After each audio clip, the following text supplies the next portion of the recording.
The landing is heavier than expected. Not violently, not suddenly, but constantly, relentlessly. Every step sinks deeper into the ground. Every movement demands more effort than the human body was ever designed to endure. You are standing on TRAPPIST-1e, a world similar in size to Earth. Rocky, habitable in theory, yet governed by a gravitational pull slightly stronger than the one that shaped human evolution.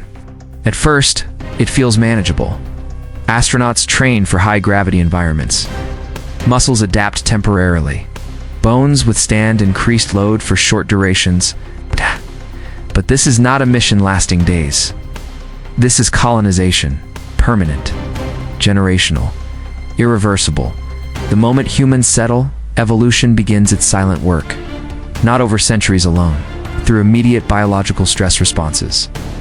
Gravity is not just a force, it is a constant evolutionary pressure. On Earth, human anatomy evolved under one stable gravitational condition: spinal curvature, muscle distribution, joint structure, cardiovascular efficiency, all optimized for Earth's gravity. Now place that same biology in a stronger gravitational field. The imbalance begins instantly. Minutes after arrival, fatigue sets in. Hearts beat harder. Blood circulation becomes more demanding. Even standing still requires measurable energy expenditure. Muscles tremble under continuous load. The spine compresses slightly more than normal. Subtle, but persistent. Locomotion becomes inefficient. Walking feels like resistance training. Running becomes rare. Jumping becomes almost impossible without assistance. Human movement patterns begin to slow naturally, not by choice, but by survival necessity. Scientifically, gravity directly influences skeletal density and muscle mass. Astronauts in microgravity lose bone density rapidly. The opposite environment produces the inverse effect. Higher gravity forces bones to become denser over generations, stronger, thicker, more compact. Days turn into months. Colonists experience chronic musculoskeletal strain. Medical data reveals accelerated adaptation responses. Muscle fibers grow denser. Ligaments strengthen. Posture changes subtly to conserve energy. The body begins redistributing effort to maintain stability. Children born on this world show the first true signs of evolutionary divergence. They develop stronger lower body musculature naturally. Their gait becomes heavier, more grounded, less vertical bounce, because efficient movement in higher gravity favors stability over agility. Years pass. The timeline of adaptation becomes more visible. Human height begins to decrease slightly across generations. Not dramatically, but measurably. Because taller structures experience greater gravitational strain on joints and spine, shorter, more compact bodies become biologically efficient. This is not speculative fiction. It follows basic biomechanical logic. Higher gravity environments favor dense structures over elongated ones. Just as deep-sea creatures evolve under pressure, just as mountain species adapt to thin air, gravity reshapes anatomy silently. Decades into colonization, a global physiological shift emerges. The spine evolves, increased reinforcement. Intervertebral discs become thicker. Shock absorption improves naturally. The pelvis widens slightly to support body weight distribution. Leg bones become denser and slightly shorter. Feet broaden for balance and load stability. Human posture changes permanently. Less upright extension, more energy-efficient alignment. The cardiovascular system also undergoes transformation. Stronger gravity demands stronger circulation. The heart evolves to pump blood more forcefully against increased gravitational resistance. Blood pressure regulation becomes more robust.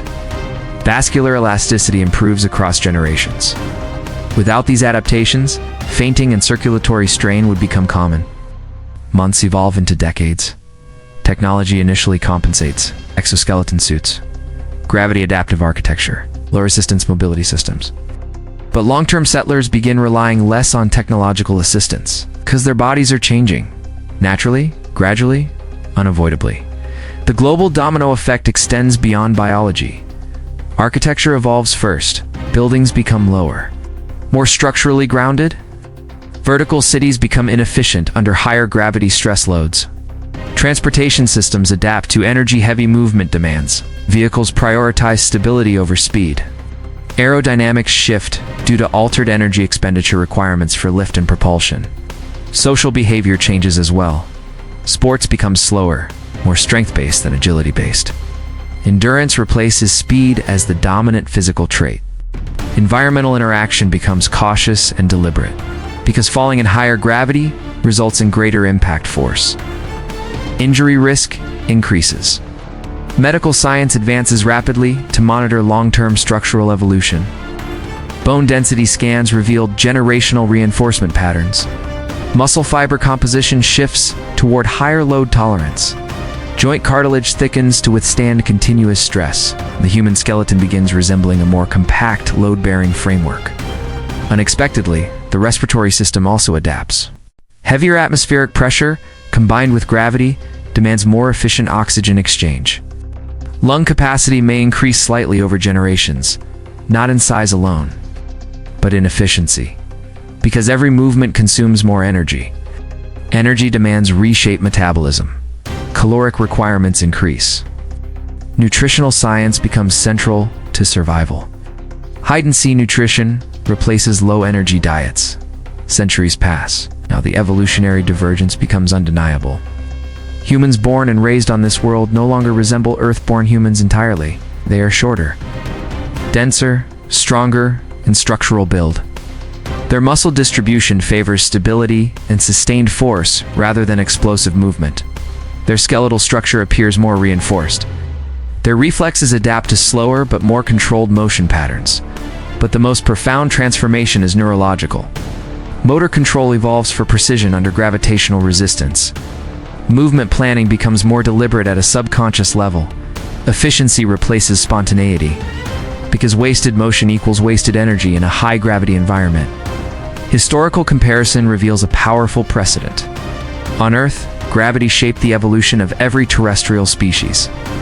Large animals evolved thicker limbs, compact body designs, energy-efficient movement strategies. The same evolutionary principles now apply to humans in a new planetary context. Yet a dark realization begins to emerge among scientists. These adaptations are beneficial on TRAPPIST-1e, but detrimental if returning to Earth. Lower gravity would make these evolved bodies feel unnaturally light. Coordination would be disrupted. Bone density could create mobility imbalance. Muscle strength calibrated for higher resistance may become inefficient in weaker gravity. Humanity would begin splitting into gravitational subspecies. Earth-adapted humans and high-gravity adapted humans. The long-term future becomes even more complex. Space travel physiology research expands dramatically. Multigravity evolution becomes a new scientific discipline. Biologists study how environmental physics reshapes anatomy over generations. Philosophers question identity itself. If gravity shapes the body so profoundly, then planetary environments shape what it means to be human. Technologically, colonists may attempt genetic stabilization or enhancement, but natural evolution often outpaces controlled design in long-term environments. Because survival pressures continuously refine biological efficiency.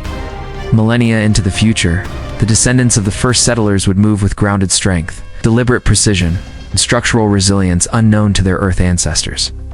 They would not be weaker, not inferior, but differently optimized, built for a heavier world, a denser existence. A life lived under constant gravitational demand. And as humanity expands across planets with varying gravitational forces, one inevitable question will shape the future of evolution itself. If gravity alone can reshape the human body across generations, how many different versions of human will exist once we no longer evolve under a single planet's pull?